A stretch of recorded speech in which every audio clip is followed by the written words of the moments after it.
សូមជួនរឿងវរៈបរោះក្លាហានមានរឿងមួយបានដំណើរថាជាយូរលង់ណាស់មកហើយមានស្ដេចមួយអង្គគ្រងរាជ្យក្នុងនគរមួយព្រះអង្គមានឫទ្ធិអំណាចនិងទ្រព្យសម្បត្តិហូរហៀរប៉ុន្តែព្រះអង្គពុំមានបុត្រាឡើយព្រះអង្គមានតែបុត្រីឯចំណែកបុត្រីនោះមានសម្រស់ស្រស់ស្អាតលើឋានទាំង3នាថ្ងៃមួយព្រះអង្គមានព្រះរាជបន្ទូលទៅកាន់ព្រះរាជបុត្រីដូចនេះថាព្រះរាជបុត្រីសំណប់ចិត្តបិតាកាន់តែមានអាយុចាស់ទៅហើយឯបុត្រីក៏ធំពេញវ័យទៀតហើយព្រះបិតាមានអារម្មណ៍ពិបាកព្រះハរតីខ្លាំងណាស់មិនដឹងថាថ្ងៃទៅមុខទៀតនោះមានអ្នកណាអាចទទួលរាជសម្បត្តិនេះឡើយក្រាបទូលព្រះបិតាសូមព្រះបិតាកុំពិបាកព្រះハរតីខ្លាំងពេកព្រះបិតានឹងមានជន្មាយុយ៉ាងវែងដើម្បីគ្រងជាម្លប់ដល់កូនចៅទាំងអស់គ្នាបុត្រីសំណប់ចិត្តបិតា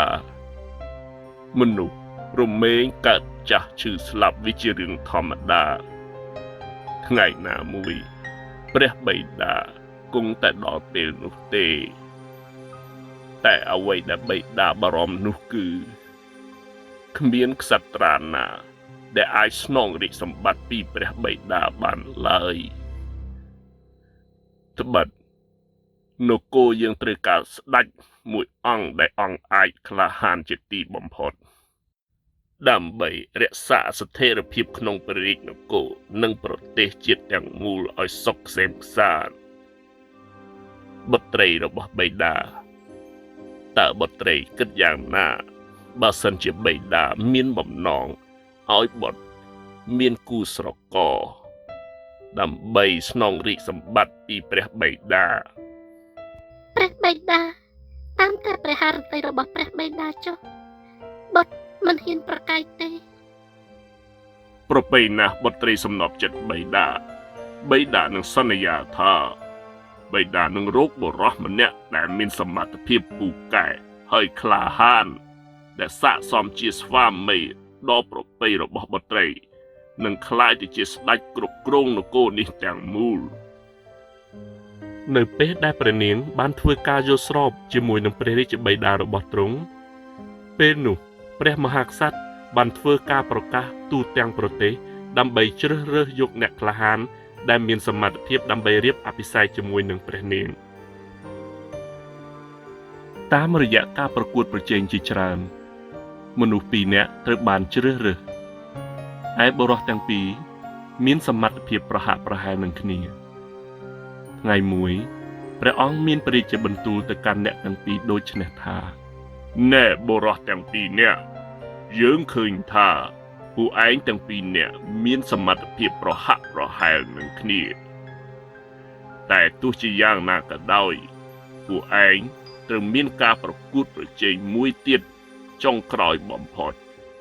ក្រាបទូលព្រះអង្គសូមព្រះអង្គមានព្រះបន្ទូលមកចុះខ្ញុំនឹងធ្វើវាឲ្យបានណាមួយខ្ញុំគឺជាអ្នកក្លាហាន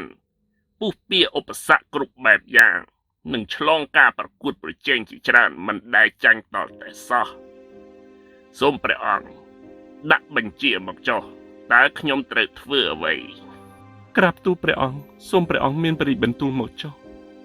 តើការងារនោះគឺជាការងារអ្វីទៅក្រាបទូលប្រសើរណាស់អ្នកក្លាហានទាំងពីរនៅពេលនេះយើងនឹងដាក់ការងារនេះឲ្យអ្នកទាំងពីរធ្វើនៅក្រោយព្រះរាជវាំងមានបន្ទប់ដ៏សម្ងាត់មួយនៅក្នុងនោះមាននាគដ៏កំណាចមួយនៅទីនោះបើសិនជាអ្នកណាអាចចូលក្នុងបន្ទប់នោះបានអ្នកនោះគឺជាអ្នកឈ្នះ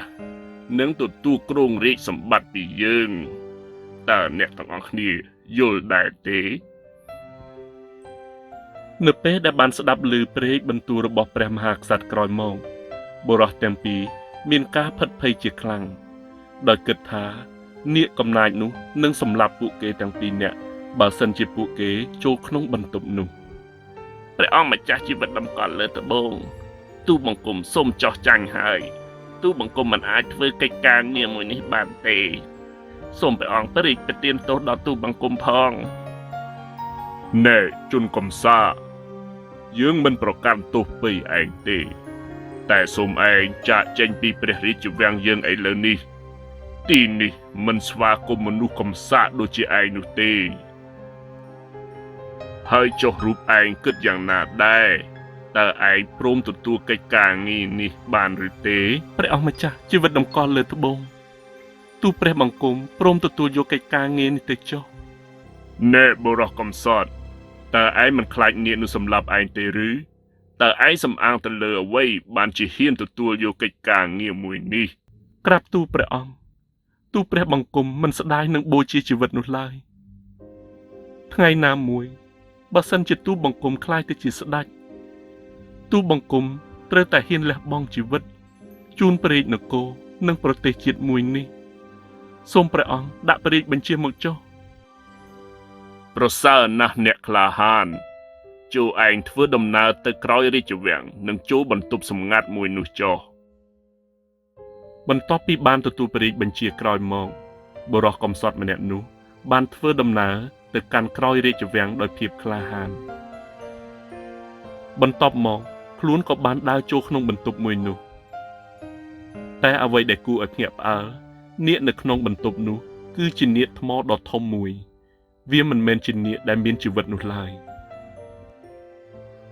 ដោយភាពក្លាហានរបស់បុរសកំសត់ម្នាក់នោះគាត់បានទទួលភាពជោគជ័យនៅក្នុងការងារសាកល្បងមួយនេះបន្ទាប់មកព្រះរាជាបានអនុញ្ញាតឲ្យព្រះរាជបុត្រីរបស់ព្រះអង្គរៀបអភិសេកជាមួយនឹងបុរសកំសត់ម្នាក់នោះហើយគ្រងរាជសម្បត្តិរបស់ព្រះអង្គតរៀងទៅនៅក្នុងរឿងនេះបានបង្រៀនយើងថាការភ័យខ្លាចហួសប្រមាណ